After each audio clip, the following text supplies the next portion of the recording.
Los Sumaeta Lovers.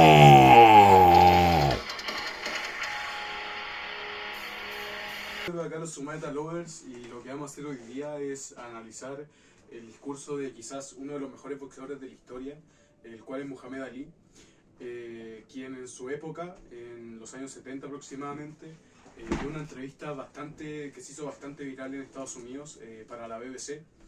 Y primeramente me gustaría saber por qué fue tan polémica o viral esta entrevista en América.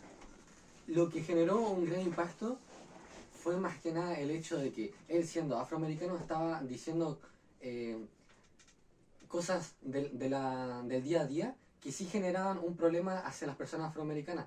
Y eso también, al momento de que él lo hacía en su discurso como modo de chiste, ¿eso qué generaba? Generaba que las personas ¿cómo se llama? De tonos claros,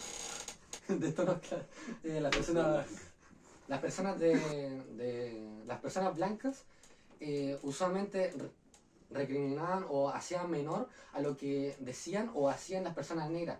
Entonces eso también generaba algo fuerte y algo muy malo dentro de la sociedad en ese tiempo. Pero gracias a la leyenda del boxeo, que es Muhammad Ali, pudo salir a la voz una persona negra diciendo esos problemas que habitualmente se ocultaban entre las sombras y no salían a la luz. No salían. A la luz, ¿viste? Esto generaba grandes problemas en la sociedad, ya que recriminaban a las personas negras.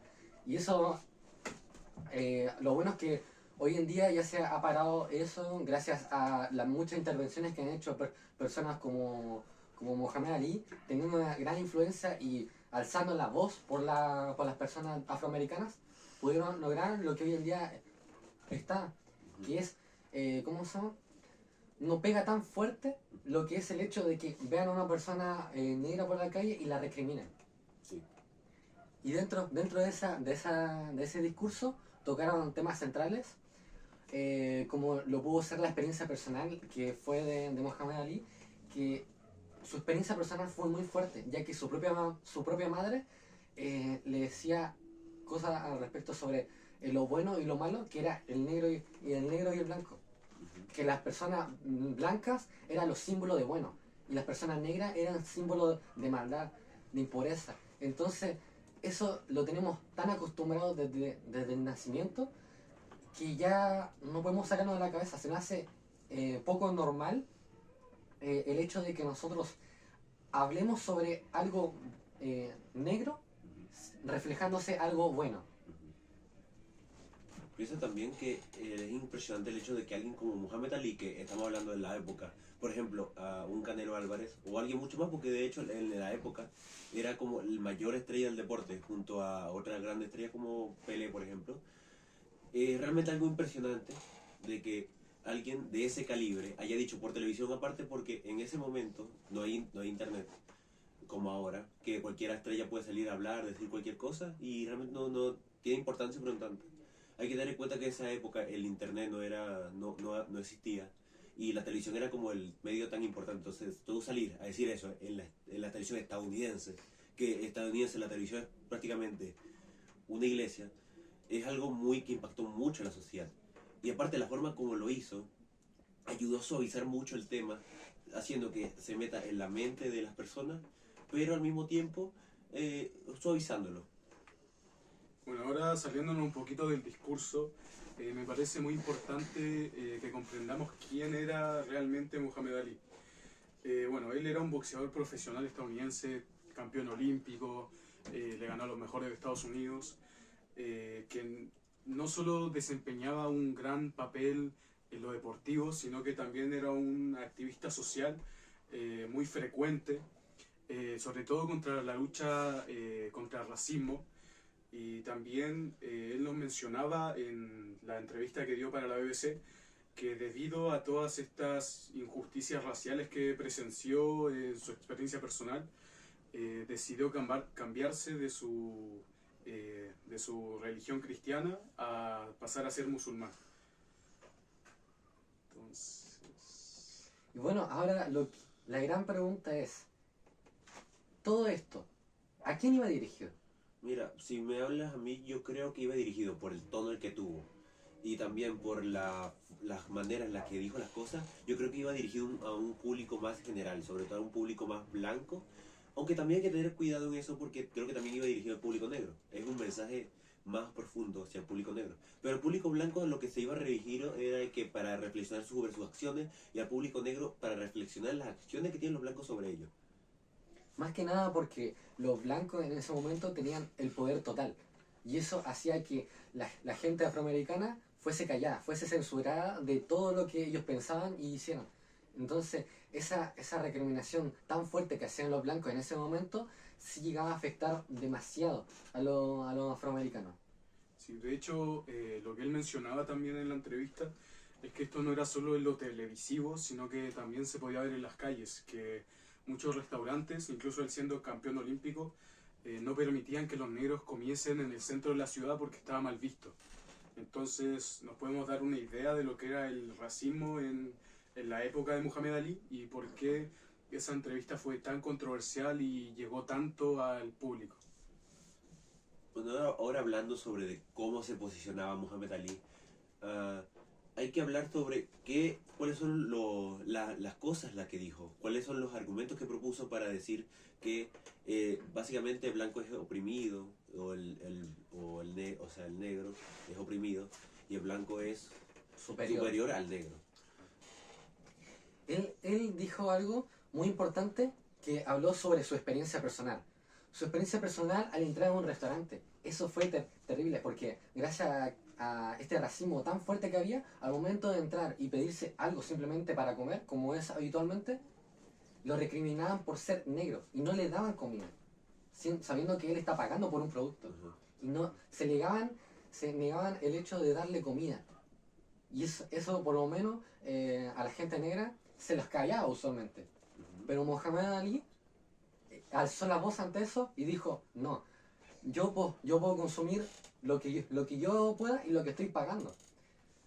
Y de por sí él está pagando ¿cómo se llama? Por un producto como normalmente todas las personas lo hacemos. No por el hecho de tener un tono distinto de piel, quiere decir que le van a negar algo básico. Sí. También habla sobre una crítica religiosa, de que sobre la religión no se incluye en la figura del negro. Tú normalmente ves, sobre todo en la cristiana, ¿no? Después habla de que en el Islam ya se incluye más.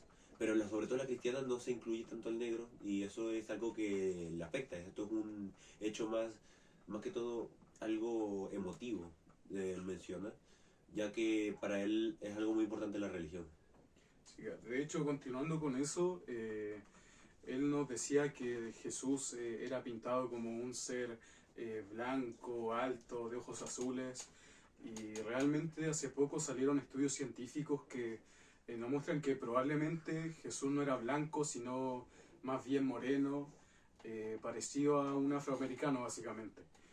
Entonces ahí podemos ver todo esto, toda la superioridad blanca que no se ve solo en la televisión, sino también en distintas religiones. La Virgen María era blanca, todos los ángeles que se nos muestran dentro de la Biblia son blancos. Entonces, esa fue una de las razones por la cual él se cambió de religión y podemos ver todo lo malo que trae estas creencias de que todo lo negro es malo, de que todo lo blanco es bueno y básicamente eso. También habla sobre el impacto que tiene el blanco y el negro, ¿no? La diferencia entre qué cosa es blanca es buena y la cosa negra es mala. Esto se menciona mucho de manera cómica, pero yo creo que realmente le quería dar algo más profundo, ¿no? Realmente si te lo pones a pensarlo, que es algo que tiene mucho sentido, porque por ejemplo la casa blanca, el gato negro, o sea, las cosas blancas son buenas y las cosas negras son malas, ¿por qué? No es algo que tenga mucho sentido, no es algo muy lógico. El gato siempre lo suelen utilizar como símbolo de negatividad. Lo blanco y los colores vivos lo suelen utilizar como símbolo de positividad. Lo puede ser, por ejemplo, el yin yang, que es una clara referencia, que lo blanco es siempre lo símbolo de bueno, pero lo negro es siempre símbolo de malo. Por ejemplo, los ángeles blancos, usualmente en la religión no se suele utilizar como ángeles negros, y solamente se suele utilizar los ángeles negros en la religión como ángeles caídos, como ángeles que ya fueron retirados de lo que es el cielo. Entonces eso también nos hace reflexionar al respecto sobre eso, porque desde la cultura, desde las religiones y todo lo que se nos ha inculcado desde recién nacido, de todo lo que llegamos a aprender, se nos llega a inculcar siempre de que uno es bueno y otro es malo. Bueno, ya hablando de que sobre el discurso, ¿no? El contenido que tiene el discurso, ¿qué es lo que se quería referir de manera explícita con sus palabras? O sea, ¿qué podíamos ver de manera superficial del discurso? Lo que más que nada lo quería decir con ese tipo de humor tan característico que suele tener él, es más que nada para suavizar las cosas antes de sacar la arma fuerte. Que luego a mitad del discurso lo empezó a decir con un tono más serio. Y eso también hacía que las personas blancas, como también les gusta mucho el burlarse de personas negras, entonces eso hacía llamar la atención de las personas blancas hacia un discurso de un negro. Entonces, al momento de tener ya captada la atención de los blancos, pasaba al plato fuerte, que era el discurso verdaderamente que él quería entregar fuerte, que decía verdaderamente que él se sentía demasiado mal, se sentía terrible con el desprecio y la arrogancia que le hacían las personas blancas y todas las personas habitualmente solamente por un tono de piel.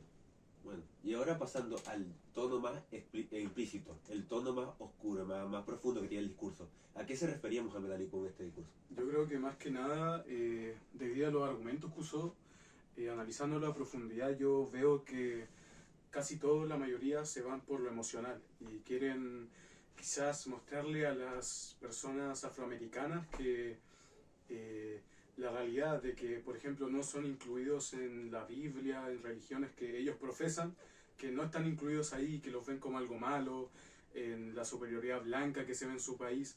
Entonces yo creo que se fue más por el lado emocional para mostrarle a los afrodescendientes que está mal la situación del país y que tomen conciencia, como él lo dice al final del discurso. Él cree que Estados Unidos va a ser uno de los países que va a principalmente tomar las riendas de la Revolución Negra.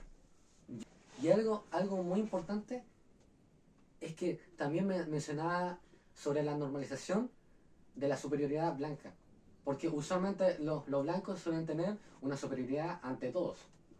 Y de por sí los que están más arriba en el poder suelen ser los blancos.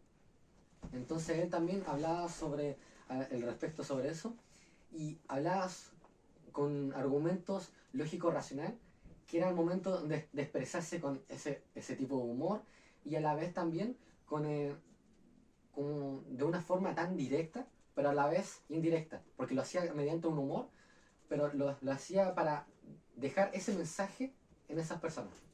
Ok. Y ahora pasando a ¿qué te dejó este video?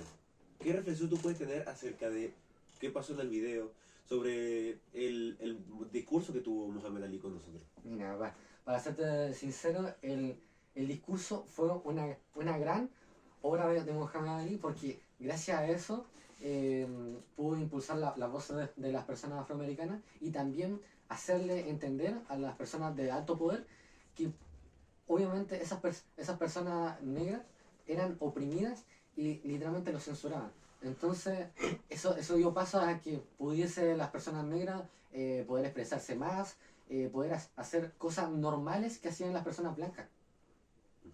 Yo creo que por otra parte, lo que hace más que nada es como enaltecer la figura de Muhammad Ali, la batalla contra el racismo sobre todo en América, en Estados Unidos, ya que por ejemplo actualmente todos estos actos discriminatorios son fuertemente penados por la ley. Ya tuvieron el primer presidente afroamericano, Barack Obama, entre distintas cosas que se han dado con el tiempo, y me parece que Muhammad Ali es uno de los activistas incursores en esta revolución negra en Estados Unidos. Por lo tanto, yo creo que esta entrevista solo nos hace ver lo adelantado que estaba él a su época y lo importante que es para el activismo, lo importante que es contra la lucha racial y lo importante que es para los valores de la sociedad en sí. Bueno, la conclusión que yo le doy a este discurso que tuvo Muhammad Ali es que Muhammad Ali ciertamente era una persona muy exitosa. que ganó todo como boxeador y que también es exitoso como persona ya que pudo ayudar a su pueblo a seguir adelante. Pudo ayudar a las personas negras a tener un lugar, un espacio. Ya que este tipo de discursos, cada frase, cada cosa que dice, ayuda a la raza negra a poder tener un espacio. Ya que al tú luchar por los negros, al tú luchar por tu gente, estás motivándolo, sobre todo una figura tan grande como Muhammad Ali, que muchas veces nos olvidamos de esto, pero Muhammad Ali fue como si hoy en día tú decir Messi o Cristiano Ronaldo o cualquier otro ah, deportista, claro, eso, de élite. Es una persona muy grande para el mundo del deporte y sobre todo que era una persona negra, porque en ese momento las personas negras eran discriminadas. Prácticamente tú ibas a cualquier liga, a cualquier deporte y tú no vas a ver muchas personas negras, a menos que sea un deporte más internacional como es el fútbol. Si tú ibas a deportes estadounidenses, tú normalmente veías muchos blancos. Sí, y no solamente eso, sino que aparte el hecho de esos argumentos que decía, que era, por ejemplo, lógico racional, argumentos, ¿cómo se llama? Que dejaba expresar cómo él se sentía. O también las miles de falta de respeto y censura que le daban a Mohamed Ali en su niñez y, ¿cómo se llama? En su tiempo. Le daban un desprecio. Y gracias a ese humor y también a ese mensaje que dio directamente al final, eso pudo hacer que por fin pudiese acabar, por así decirlo, un poco o tal vez llamar la atención de la gente blanca para que pudiese escuchar a una persona negra ¿cómo se llama? Un noticiero como es la BBC, que usualmente solía aparecer gente blanca. Exacto. Bueno, gente, muchas gracias por ver el podcast. Nos vemos. Muchas gracias.